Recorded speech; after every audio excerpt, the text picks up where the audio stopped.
Next, plans to improve the lives of disabled people in Wales have come under fire for lacking firm targets.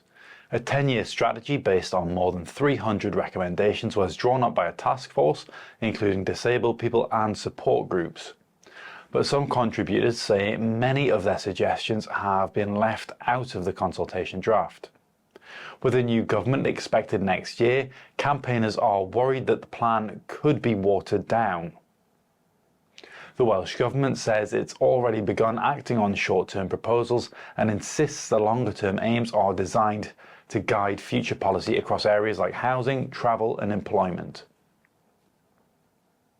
Patients who miss NHS appointments without a good reason can now be removed from waiting lists under new rules confirmed by the Welsh Government. The Health Secretary said more than 700,000 appointments are missed each year, putting added pressure on services. From now on, patients will be given 2 offers of a date. If they miss both without explanation, they risk losing their place. Vulnerable patients and children will still be protected. The policy has received cautious support from opposition politicians who say it must not unfairly penalise those with transport or mental health challenges. A man has been jailed for 16 months after threatening his ex-girlfriend's new partner with a knife. The incident happened on a beach in northwest Wales, where the man, James Sandu, originally from Barmouth area, confronted Dylan Breeze while drunk.